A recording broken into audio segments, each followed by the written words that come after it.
Lo primero que quiero que os fijéis bien es en el fotocall que tenemos colocado aquí. Es el lugar donde tenéis que haceros todas las fotos que queráis y dar envidia a todos los que no han venido para que puedan realmente ver que en los pueblos, incluso no los más grandes de la provincia, saben hacer cosas muy grandes. Y eso es importante, el hecho de que tengamos una parte más lúdica, más donde, pues eso, divertirse, hacerse fotos, llevarse un grato recuerdo.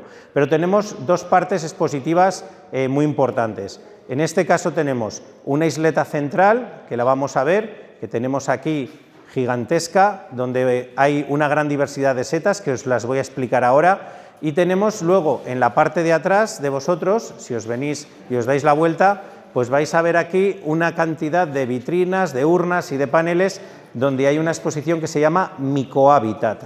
Micohábitat quiere decir los lugares donde crecen las setas, y cada una tiene un panel en el que viene puesto qué tipo de hábitat es. Van siempre de 2 en 2, menos los pinares que van de 3 en 3. Y eso os lo explicaré ahora para que entendáis un poquito. Pero en la isleta central tiene un nombre también muy curioso que se llama Conocer para no confundir. Y es conocer para no confundir porque tenemos setas comestibles, setas sin interés culinario y setas tóxicas, todas en la misma zona para que podamos aprender, teniéndolas al lado, lo que se come y lo que nunca debemos de comer. Y luego hay otras sin interés culinario que veremos también, que son muy curiosas y que quizá el atractivo está precisamente en lo curiosas que son, las formas, los colores y luego el valor que tienen también a nivel medioambiental, porque gracias a esas setas, aunque no se coman, realmente tienen un valor muy importante en la sostenibilidad, en el reciclaje en el bosque, de la propia naturaleza, incluso en la supervivencia de algunas especies de árboles.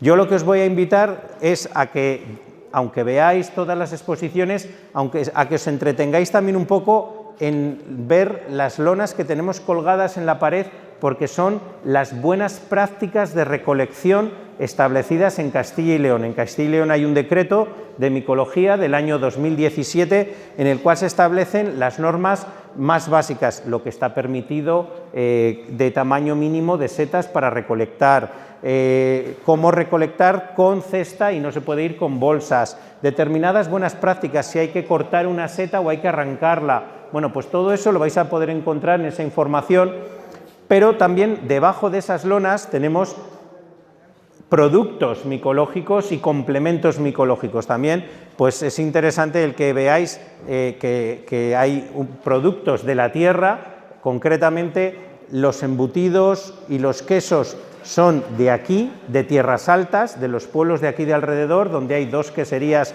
y 2 empresas de embutidos que elaboran embutidos con setas también. O sea, por ejemplo, salchichón trufado, salchichón con boletus, torreznos con trufa, quesos con perrechicos, con boletus, con trufa y luego de sabores normales, me refiero a sabores más tradicionales. Entonces, que echéis un vistazo por ahí, artesanía local, que también hacen una pareja de aquí de Villar del Río, concretamente, y luego nosotros tenemos información del parque micológico y tenemos algo de merchandising también, por si a alguien le apetece llevarse un recuerdo del parque con las cosas que tenemos allí. Os voy a invitar a que vengáis aquí, a la primera parte de la exposición, justo a la entrada, para que podamos conocer un poco sobre los recursos que tenemos en nuestro territorio, en nuestro parque. Y vamos a empezar por setas comestibles, que quizá es lo que más tenemos que fijarnos cuando vamos a buscar setas. Lo primero en este caso que vamos a fijarnos es en las setas comestibles que tenemos en el Parque Micológico Montes de Soria. Tenemos en torno a 900 especies, en torno a 900.000 especies dentro del parque de hongos que somos capaces de ver con nuestros ojos, o sea, del fruto de las setas, que eso lo tenéis además puesto ahí arriba, que son las setas, y se ven los dibujitos. El hongo es lo que está escondido en el suelo y el fruto es lo que vemos fuera, es lo que recogemos, es como el manzano y la manzana. La manzana es lo que nos llevamos, el fruto, y el manzano es el árbol. Pues aquí el árbol está escondido en el suelo o en la boñiga de una vaca o en algún sitio por ahí las raíces, o sea, en los tocones de los árboles o en cualquier sitio en la corteza, ¿de acuerdo? Y tenemos una gran diversidad de especies comestibles, como vais a poder ver por aquí. Mucha gente se sorprende, ¿pero todo esto sale aquí? Sí, todo esto sale en nuestra zona. Lo primero que vais a encontrar aquí son todos los boletus y sus primos. Todo lo que son boletus y parientes del boletus, pero que todos son comestibles. Unos son un poquito de mayor valor culinario y otros un poco menos. Pero todo el mundo creo que identifica perfectamente el boletus edulis, que es el habitual, pero luego tenemos por aquí el boleto bayo, tenemos por aquí otros boletales o similares que salen en las choperas o abedulares, tenemos el baboso, típico ese que está muy pegajoso por arriba, que lleva un anillo y que muchas veces nosotros le hemos dado patadas, pero que en muchos sitios se consume y lo consideran, a falta de boletus, pues de gran interés. Tenemos por aquí otras especies de boletus, como uno muy interesante, que es el boletus reticulatus, que es el boleto de verano. Es el boletus que sale en robledales y encinares en verano, final de la primavera, sobre todo verano, con el calorcito, igual que nos saldrán en el mismo sitio las amanitas cesarias que veremos ahora. Y luego sale también, al lado del boletus reticulatus, el hongo negro, que en el País Vasco llaman hondo belcha, y que es boletus aereus. Sale también con el calor en esos lugares, en los robledales encinares y siempre en esta época de final de primavera, principios del verano. Tenemos otro boletus muy interesante, que es el boletus pinícola, que es muy apreciado y sale en primavera y en otoño. El edulis es raro a veces en primavera, pero puede salir. Pero el pinícola sí que sale. De hecho, está saliendo ahora mismo, aquí en la provincia de Soria, boletus pinícola, no demasiado, pero está saliendo. Y luego tenemos tenemos otro boletus aquí, se llama boletus regius, pero como es una especie que no es fácil de encontrar, prefiero que la veáis luego vosotros. Pero sí quiero que os fijéis en las dos especies siguientes que están justo en el centro por algo, porque son las protagonistas de la primavera. Tenemos los marzuelos y los perrechicos. En Soria no se llaman perrechicos habitualmente, el nombre común propio soriano se llama lansarón o nansarón, digamos de las zonas más típicas. Pero bueno, como es verdad que hemos aprendido mucho de nuestra cultura micológica, tanto del País Vasco como de Cataluña, pues a veces nos hemos apropiado de algún nombre típico que se utilizan en esos lugares o que nos lo han enseñado ellos. En este caso, el marzuelo es una seta que sale en nuestros montes desde incluso Navidades, final de la Navidad. El año pasado tuvimos la suerte desde diciembre, desde el 20 o 26 de diciembre ya había marzuelos, este año no, se ha retrasado por culpa de las lluvias bastante tiempo, pero nos puede salir perfectamente desde el mes de enero hasta el mes de mayo. Hasta primeros de mayo, incluso esta semana pasada, todavía había marzuelos. Entonces, fijaos la de meses que se produce la producción en los pinares de esta especie. Y es una especie muy, muy interesante, muy apreciada. Mañana podréis degustar, en las tapas que vamos a hacer, podréis degustar tortillas de patata con marzuelos, que están espectaculares y estarán preparadas para ahí. Y el perrechico es una seta muy curiosa porque sale en praderas, donde mucha gente no iría a buscar esas setas. Estos son pinares, también salen en hayedos y en algunos otros bosques, pero los perrechicos salen en praderas. Además, generalmente en forma de círculo, siempre en el mismo lugar y asociados a algún espino. Puede ser un majuelo, puede ser un endrino, puede ser algún arbusto espinoso, vamos a decir así. Y en sitios donde hay hierba, a veces hay que apartar bien la hierba para poder encontrarlos. El tamaño natural es este de aquí, esto no, estos otros es el tamaño, digamos, más real. Cuando fue la pandemia, que no podíamos ir nadie a por setas, pues algunos agentes medioambientales que iban haciendo su actividad de vigilancia por el monte nos mandaban fotos pues, de tamaños así, de sombreros de perrechicos. Claro, ¿por qué? Porque nadie los había cogido. Aquí yo siempre utilizo un anuncio que todos vosotros habéis visto en la tele, porque tenéis incluso más canas que yo, que es pezqueñines no gracias, hay que dejarlos crecer. Pues con las setas igual, si los dejamos crecer se desarrollan, no se quedan como una lentejilla, crecen, pero hay que dejarlos, que los perrechicos a veces se cogen como casi el dedo meñique, porque somos muy ansias, y eso lo veremos después en una mesa que tenemos ahí más adelante, que es de evolución, de crecimiento, para que veamos cómo crecen las setas. Bueno, y también mañana probaremos sopas de perrechico, o sea, las típicas sopas de ajo castellanas, pero de perrechicos, que son espectaculares en las tapas. Luego ya nos venimos a cosas un poco más conocidas. Los níscalos, pero que todos los níscalos no son iguales. Y creo que hay gente de Barcelona aquí, ¿verdad?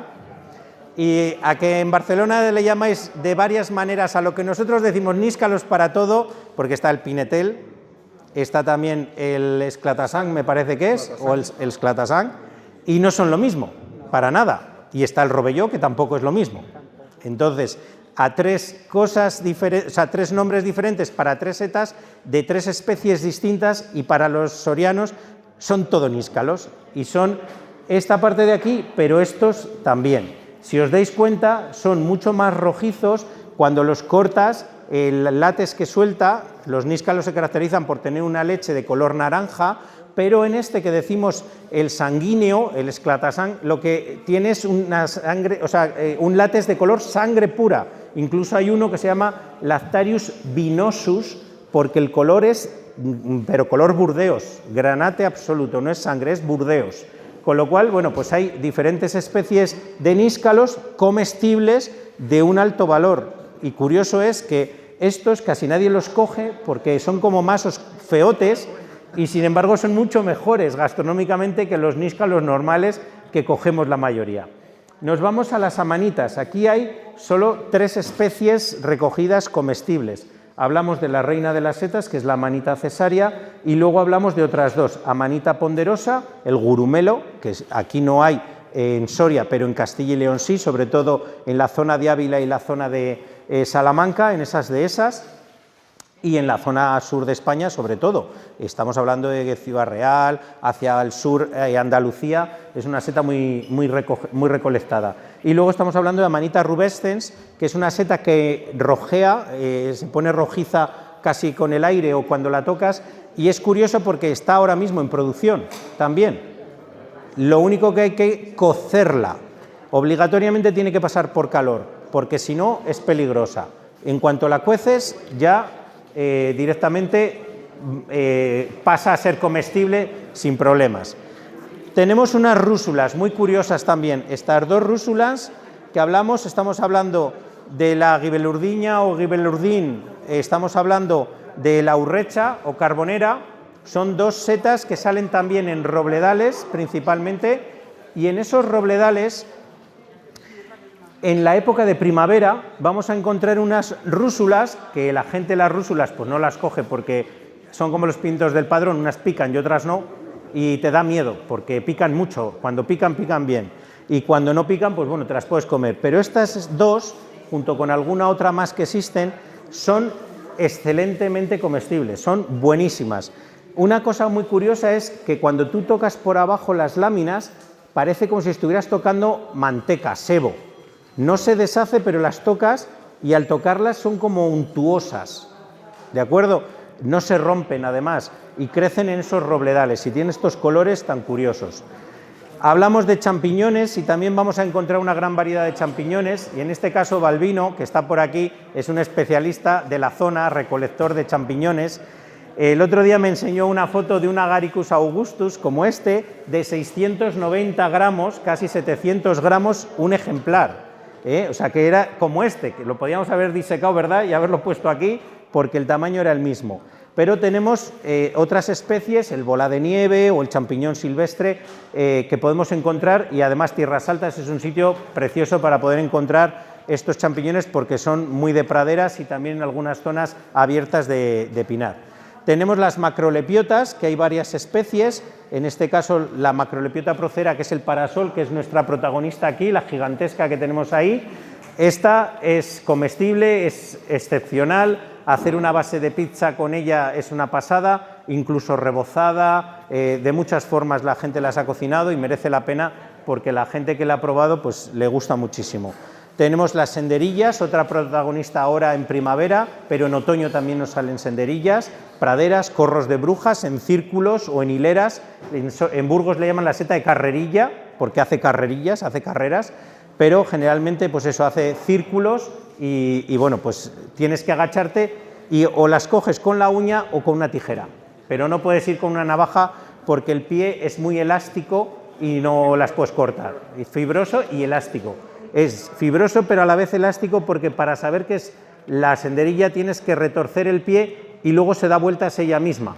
Si se rompe al retorcerlo es una cosa que parecerá una senderilla, pero no lo es. Y luego tenemos la barbuda, es una seta comestible también, muy curiosa porque se degrada muy rápidamente. En el momento que recolectas la barbuda, como no te la lleves a casa y la cocines, en unas 4 horas se convierte en tinta negra, y directamente se pudre, es como si se disolviera.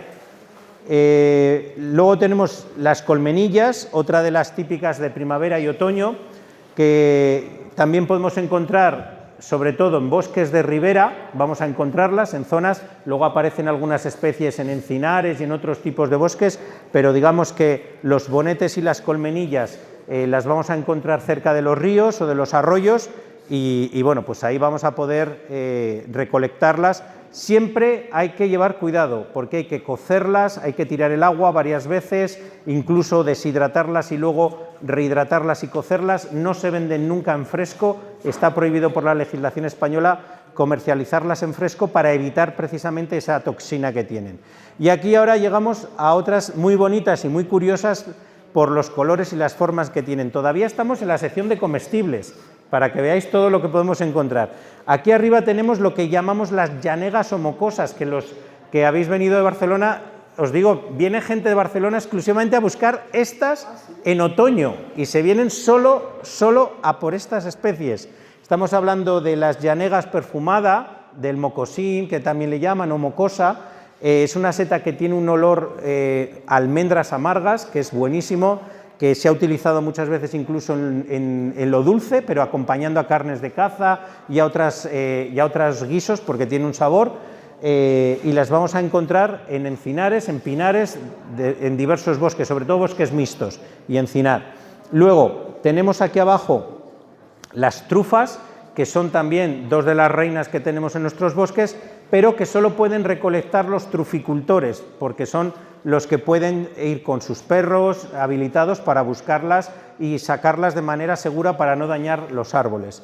Y tenemos también negrillas y capuchinas, que salen también, estas son de invierno, principalmente de mes de noviembre-diciembre. Tenemos pie azul y pie violeta, tenemos lengua de vaca, que sale sobre todo también hacia el invierno, entre noviembre y enero, perfectamente podemos tener lengua de vaca incluso algún mes más.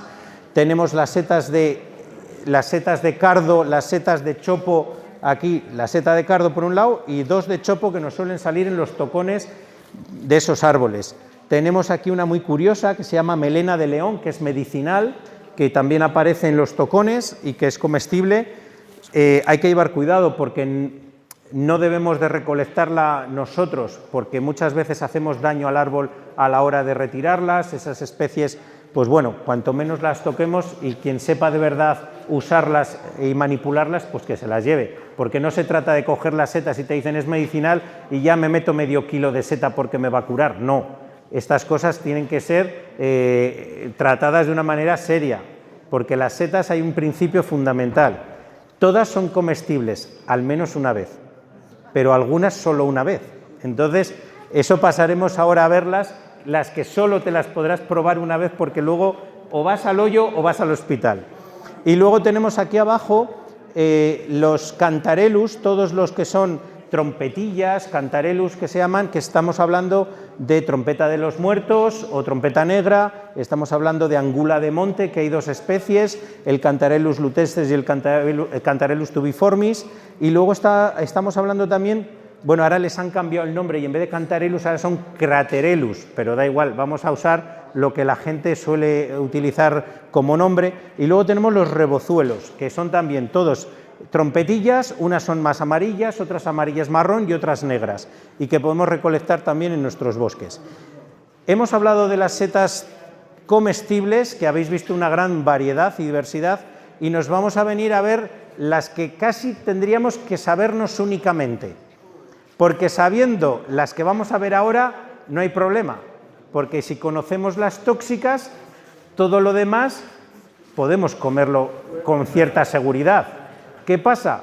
Que tenemos un problema, y es que hay algunas que veremos ahora a continuación que es como si comiéramos alfalfa, que no nos aporta nada. hay divinities que comen alfalfa y zumos de césped exprimido o de trigo verde y cosas así, pero bueno, eso puede aportar fibra, pero no aporta sabor. Lo que aporta sabor son las comestibles que hemos visto y por eso tienen un valor importante, y de toda esta parte de las tóxicas lo que tenemos que llevar es mucho cuidado, porque algunas realmente solo nos van a dar una indigestión fuerte y diarrea, que es lo mejor que nos puede pasar si comemos una seta tóxica, que inmediatamente lo expulsemos porque el cuerpo sabe que hemos consumido un producto, digamos que reacciona el tóxico con nuestro organismo y hace que lo evacuemos rápido. Pero, sin embargo, hay algunas especies peligrosas, como la Amanita phalloides que está aquí, o el Paxillus involutus que están por aquí, que son muy puñeteras, porque su sintomatología y los daños se producen a varios días después. Estamos hablando de la Amanita phalloides, tiene una intoxicación que tarda 3 días en hacer, digamos, en que muestre sus síntomas. Al principio, cuando tú consumes esta seta, te sabe buena, porque sabe a patata, almidón, y la gente no es tonta. Cuando se ha intoxicado es porque se la ha comido, pues le sabía bueno. Porque si tú te comes un producto tóxico que sabe a rayos, pues no te lo comerías, lo escupirías o lo vomitarías, pero en este caso sabe buena. Entonces ha habido gente que se ha hecho un guiso pensando que eran champiñones o que era una seta comestible, y lo que ha pasado es que se la ha comido. Todas las setas tóxicas solo hacen efecto por ingestión, es decir, por tocarlas nadie se intoxica. No hay intoxicaciones por contacto directo de yo la toco y era tóxica, ¡oh, ya me va a entrar el veneno! No, el veneno entra por ingestión. Entonces, eso que lo sepamos. ¿Y qué pasa? El primer día te encuentras mal, muy pesado, la digestión muy mala, o sea, muy difícil. Pero al día siguiente te levantas bien y entonces ya no le das importancia, porque la noche que te estabas encontrando mal, la mayoría de nosotros que somos un poco así avantos, no te has comido el culín de un plato de setas, sino que te has comido un buen plato de setas. Con los boletus y con las de cardo no andas con 20 gramitos, no, te comes pues un buen salteo de setas o un revuelto de setas contundente, y las setas son un poco indigestas todas, las comestibles y las no comestibles, son indigestas. Entonces te sientes como pesado. Eso es lo que te podría alarmar, pero dices, bueno, como al día siguiente me he levantado bien y como además he pasado la noche porque me pasé de comer setas, pues no pasa nada. Pero el tercer día es cuando vienen las consecuencias, porque el día segundo que estábamos de calma, lo que hace es que el tóxico que tiene esta amanita está circulando del hígado al riñón. Continuamente ese tóxico, el organismo lo está intentando filtrar, pero lo que está haciendo es hacernos puré precisamente el hígado. Y la única manera es detectarlo a tiempo y hacer ya diálisis y tratar en la sangre para depurarla. Y el único problema es que no te encuentren a tiempo lo que te está pasando y que acabes con un trasplante hepático, porque precisamente tu hígado, pues eso, se ha hecho puré por culpa de ese tóxico. Pero tenemos otras setas también muy peligrosas que podemos encontrar. Las tenemos a la izquierda y estamos hablando de todas las amanitas, esas que tienen sus sombreros así parecidos como a un paraguas. Las amanitas todas, menos la comestible, tienen las láminas blancas, suelen tener anillo, una bolsa en el pie, eso sí que es característico, el tener una bolsa abajo en el pie como más engrosado que envuelve la parte de abajo, y sobre todo es importante porque lo que os parezca un champiñón, pero tiene láminas blancas, puede ser una amanita, no lo cojáis, y más si lo arrancáis del suelo entero y tiene como esa bolsa abajo, que se ven muy bien en todas las que tenéis ahí, esa bolsita que se ve al final, ¿vale? Eso, que os fijéis en esos detalles. Luego, tenemos falsas, digamos, capuchinas. La Tricoloma portentosum tiene una muy parecida, que es Tricoloma virgatum, en este caso, o pardinum, que puede provocar unos daños bastante graves a la salud. Es la que tenemos justo aquí al lado. Es esta falsa negrilla o falsa capuchina también, y que podemos encontrar en los montes. Tenemos una cagarria o giromitra, que también es muy tóxica porque es cancerígena. Tiene un producto que se llama metilhidracina, que aparece como un derivado del petróleo, pero que de forma natural esta seta lo sintetiza y que es muy cancerígena. Lo que pasa que, bueno, hay sitios donde no sabemos por qué lo siguen comercializando, como en Andorra. Lo que pasa que allí las deshidratan y parece ser que el proceso de deshidratación hace eliminar la mayor parte de ese componente, pero a mí me da igual, si queda un 0,01% de eso, yo prefiero comerme una seta que sea buena a que una que tiene cosas raras. Luego tenemos por aquí la seta de los caballeros, que es una seta que se ha consumido toda la vida en nuestros pueblos, desde la Edad Media o antes, y se llama de los caballeros porque era una de 3 tenedores. Estamos hablando de esta seta amarilla preciosa que sale en pinares arenosos sobre todo, y que esa especie desde el 2004 se considera tóxica mortal, pero por acumulación. Es decir, tienes que ser muy ansias para haber comido durante poco tiempo mucha cantidad y ese tóxico se acumula en el organismo. Lo echas y tienes que estar comiendo durante todos los años esa seta. Produce una degeneración del sistema nervioso y muscular que se llama rhabdomyolysis y lo que hace es eso, que puede acabar con tu vida a lo largo del tiempo. Pero me hace gracia, el tabaco, el alcohol y otras cosas que tenemos habitualmente también puede producir eso. Pues ya podían alguna de esas cosas considerarlas tóxicas mortales. Pero bueno, le ha tocado a esta seta y desde el 2004 se prohíbe su comercialización y su recolección como tóxica no aparece ya en ningún sitio actualizado como comestible. Tenemos algo que se parece a la macrolepiota gigante que veis ahí en medio, pero en tamaño mucho más chiquitito, que son las lepiotas. Y aquí encontramos varias lepiotas diferentes, mortales o casi mortales todas, porque son con un tóxico muy fuerte, muy importante, y debemos de evitar siempre cualquier cosa que se parezca al parasol, pero que sea de pequeño tamaño, directamente lo dejamos en el monte, no lo tocamos, porque podemos confundirlo con cualquiera de ellas y realmente, pues eso, tener un disgusto bastante grave. Y luego tenemos ahí varios boletus también en la parte de arriba, varias especies de boletus. El que veis de color blanquecino y rojo por abajo es el boletus satanás, que ya el apellido sí que nos da un poco la idea de que no debemos de cogerlo.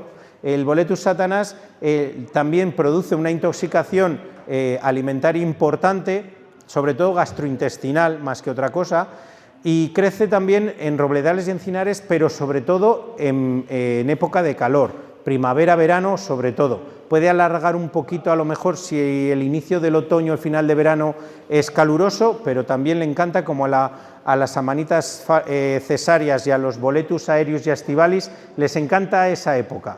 Y tenemos aquí, por fin, unas cosas que son como níscalos, muy parecidos, son rúsulas muy picantes. Están puestas ahí como tóxicas.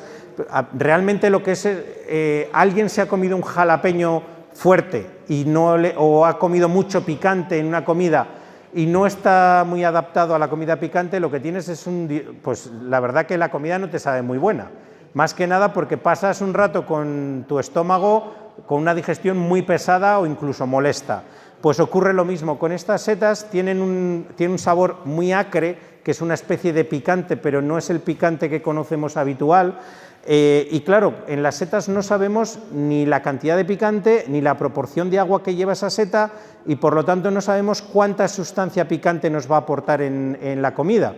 Si nos pasamos o la comemos, nos puede picar excesivamente y hacer daño en el estómago. ¿De acuerdo? Entonces, no recomendamos nunca coger ninguna rúsula picante por eso. Es verdad que en Cataluña sí que nos lo dicen, que se recolectan porque ellos, pues igual que utilizas tú la cayena o la pimienta negra para determinadas cosas, pues ellos, digamos, están más habituados para condimentar determinadas comidas con esas setas. Y hay una chiquitita que pone ahí mongi, que me imagino que las habréis visto algunas veces o las habréis oído. Los monguis son unas setas que crecen en el interior de las boñigas de las vacas, luego claro, crecen y salen fuera. Y yo me acuerdo de don Paco Calonge, que era don Francisco, de Diego Calonge, que era el catedrático del Jardín Botánico de Madrid y especialista en micología, especialista en hongos psicotrópicos y en otras cosas, y él nos decía en unas charlas que la gente flipaba más por las bacterias coliformes que rodeaban a la seta porque salen del interior de una boñiga y que la gente se comía esas setas y los retorcijones de estómago que provocaban esas bacterias coliformes les hacían flipar más que por lo que pudieran tener de psicotrópico, que también lo tienen, por supuesto, y que hay que saber que son setas psicotrópicas que algunos pues se compran por internet y no saben ni lo que compran, porque pueden ser como lo de, perdonad que diga propaganda, pero es como lo que ves en la página de Temu y lo que te llega a casa, o en AliExpress. Tú ves una foto preciosa y a casa te llega una birria. Pues eso pasa lo mismo, tú pides que quieres monguis de no sé qué y en vez de Psilocybe semilanceata, que es la especie, te pueden mandar a lo mejor un Paneolus cutre y luego pues realmente no corresponde a lo que tú buscabas. Tú buscabas un viaje de placer y lo que llevas es un chungo malo que te hace desatar incluso cualquier enfermedad psicológica que a veces los monguis las han desatado, una esquizofrenia o incluso otras cosas que son bastante graves. Y nos vamos ya a la parte que os decía de setas sin interés culinario. A mí me parecen preciosas, me parecen algunas que son como verdaderas joyas y sobre todo muy llamativas. Son especies que crecen en las piñas del interior, que tienen colores morados espectaculares, incluso violetas azulados, setas con forma de copa, por ejemplo, que tienes aquí. Tenemos setas con forma de estrella, que hay varias especies. Tenemos unas setas que se llaman setas nido, que se llaman Crucibulum laeve, que tiene como lentejillas en el interior, que crecen en las ramas de los árboles y crece como una copita, el interior lleno de lentejillas y una tapa. Y cuando ha madurado esa seta, se abre esa tapa y esas lentejillas de ahí se abre también y salen las esporas. Las esporas no son las lentejillas, que lo sepáis, que las esporas son microscópicas, como los pedos de lobo. Cuando veis un pedo de lobo es como un globo que se hace un agujerito arriba y cuando llueve y caen gotas golpea, o cuando lo pisas explota y salen millones de esporas. Pues esa parte, estos de aquí, las estrellas, es un pedo de lobo montado encima de una estrella. ¿Qué es lo que hace? La estrella hace que se levante del suelo para que cuando salen las esporas puedan llegar más lejos. Es una manera de dispersión de la naturaleza, el poder levantarte unos centímetros del suelo. ¿Veis esa curvita? Y en vez de quedarse plana, lo que hace es eso, levantarse, erguirse un poco más para llegar más lejos dispersando las esporas. Y luego, pues algunas, como veis, de color verde, y el color es muy parecido al natural. Otras que veis allí de color rojizo, que os podéis fijar, son súper llamativas. Alguna, pues la jaula del diablo o dedos del diablo, porque salen de la tierra y tienen forma como de dedos de color rojo y encima un color así como muy llamativo, pero huelen que apestan, huelen a cadáver. Igual que pueden oler los phallus o los Mutinus caninus, y los phallus son una forma con forma faloidea y que en la parte de arriba, donde están las esporas, tiene como una gelatina y además, digamos que huelen a mierda o a cadáver, algo en descomposición. ¿Por qué lo hacen? Porque atraen a las moscas. Y las moscas, cuando se posan justo en la parte de aquí arriba, o en este pequeñito, en esta, lo que hacen es que al posarse ahí, acudiendo al olor, en las patas se las llevan impregnadas de esporas. Cuando van y se posan en otro lado, pues han soltado las esporas. Es su forma de llamar la atención, igual que una flor tiene olores o tiene colores muy llamativos para que los insectos vayan y se puedan dispersar o polinizar. Y aquí tenemos otras especies que vamos a ver, de colores muy diversos, de formas, amanitas gigantes, setas de color violeta preciosos. Bueno, veis, tampoco me quiero enrollar mucho aquí porque tenéis posibilidad de verlo a lo largo del rato que vamos a estar por aquí, pero me interesa que esto sea lo último así que vayamos a ver de esta isla, que es las secuencias de crecimiento, cómo desde que nace una seta puede llegar hasta un estadio como es este. Fijaos el boletus, desde que sale chiquitito aquí, que casi ni se ve, que apartaríamos así el suelo para poder encontrarlo, la pinocha, cómo dejándolo unos días podemos acabar con un boletus de 800 gramos sin problema. ¿Qué pasa? Que si nos lo llevamos cuando está en el estadio 2, ni le hemos dejado madurar, no suelta las esporas y nos estamos teniendo que agachar 20 veces para poder tapar el culo de la cesta. Sin embargo, si los dejáramos un poquito más y los cogiéramos así o así, llenaríamos la cesta agachándonos 2 veces, habrían soltado las esporas, se podrían reproducir las setas de una manera mucho mejor y tendríamos mayor posibilidad de seguir encontrando setas, lo que hablamos de sostenibilidad del recurso. Esto lo vais a ver con las amanitas cesáreas también, en las que, por desgracia, la gente las coge en fase de huevo. En fase de huevo no se han abierto, no han madurado y no han soltado esporas, pero es que además en fase de huevo, sea así o sea así, no vamos a saber si son amanitas de ese tipo, es un huevo de un falus o es un huevo de otra amanita. ¿Y qué hemos dicho? Que había una amanita que era muy peligrosa, la faloides.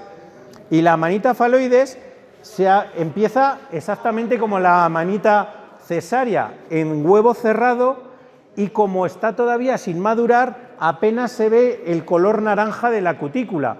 Tendrías que abrirla por la mitad, entrever ese color, al cortarla por la mitad, entrever que en el huevo aparece un color ligeramente naranja y no blanco verdoso, y entonces podrías diferenciarlo. Pero si a ti te dan el huevo cerrado, tú lo cortas y lo echas a la sartén, te han podido meter una manita faloides en lugar de una manita cesárea, ¿vale? Entonces, lo primero por sostenibilidad, para que hayan soltado las esporas, y lo segundo por seguridad alimentaria, nunca en huevo, siempre ya abiertas.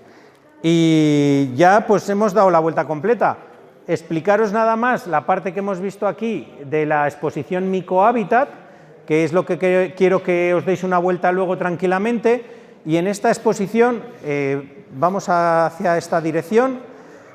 En esta exposición, lo que os he dicho, tenemos por un lado, aquí tenemos la ubicación de la provincia de Soria y del parque micológico, y sobre todo todos los hábitats productores de setas diferentes que tenemos en nuestro parque. Tenéis la leyenda desde pinares, robledales, encinares, sayedos, eriales y pastizales y bosques de ribera y abedulares. Esto para que os ubiquéis un poco en el espacio. Y luego ya vais a ir viendo cada 2 paneles y 2 urnas, en el caso de los pinares será cada 3, dentro de cada una de las urnas hemos recreado tal y como sería el suelo de ese bosque. No sé si os fijáis que están las fotos del bosque, la explicación en el que veis un mapa con dónde están, por ejemplo, bosques de ribera y abedulares. Pues vais a encontrar en color azul los bosques de ribera, en azul oscuro y en azul claro los abedulares. Pues ¿dónde están ubicados? Generalmente al lado de los ríos. ¿Qué es lo que tenemos que fijarnos luego? ¿Qué es un abedul? Hay gente que no lo sabe, no pasa nada. Pues yo me vengo aquí y digo el abedul y te explica cómo es, tienes fotos aquí de los abedules y luego me voy abajo y veo cómo es la hoja, cómo son los frutos, el tronco del abedul y las setas que salen en los abedulares, o en este caso en las choperas, al lado de los ríos. Lo mismo lo vamos a realizar con los pinares. Y en los pinares, si os venís para acá, en los pinares tenemos una curiosidad, y es que en Soria vais a ver que tenemos una grandísima extensión de pinos. Todo lo que veis verde, en verde claro hay una cosa y en verde oscuro tenéis otra. En verde claro estamos hablando de los pinares llanos, es decir, generalmente la zona de pinares resineros. Y en la zona de color más oscuro tenemos lo que sería el pino silvestre o pino de montaña. En esas zonas vais a encontrar en la primera urna, si os fijáis en las acículas, los pinos silvestres tienen una acícula muy cortita y unas piñas muy chiquititas. Las acículas y las piñas en el tronco de los árboles, que en el caso de los pinos silvestres es de color naranja, la parte más alta y las ramas tiene un color salmón, y sin embargo en los pinos resineros la corteza del árbol es mucho más gruesa y es de color más marrón, mucho más marrón. Entonces, os fijáis, las piñas también son mucho más grandes y las setas que salen en unos pinos y en otras son diferentes. En el pino resinero no vais a encontrar boletus y sin embargo en el pino silvestre sí que va a haber boletus. También tiene mucho que ver con el tipo de suelo. El suelo no es lo mismo suelo silicio, suelo arenoso, suelo calizo y demás. Luego, los robledales que tenéis por aquí, que vais a poder ver también un montón de especies, cada una de ellas sí que quiero que os fijéis.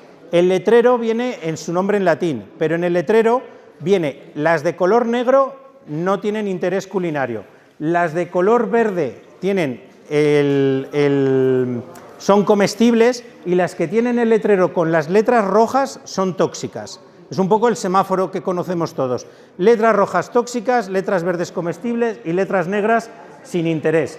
Pues vais a ver por aquí también los robledales, los hayedos y luego ya después encinares y eriales y pastizales. Pero eso lo vais a poder ver tranquilamente, ¿de acuerdo? Yo creo que merece la pena que le dediquéis un rato cuando tengáis tiempo, porque las vais a poder ver desde arriba de una manera preciosa, porque se ven perfectamente, pero luego os invito a que os agachéis o os apartéis un poco y lo veáis con el fondo del suelo, para que veáis en el bosque, que están las fotos y aparte las hojas en el suelo, para que veáis exactamente cómo es en el bosque, cómo os las encontraríais.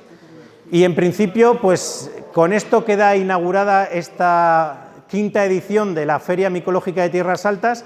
Espero que os sirva para aprender un poco más, sobre todo alguno que hablábamos, un poco más de micología primaveral y ya un poco más de micología en general con todo lo que vais a encontrar aquí, ¿vale?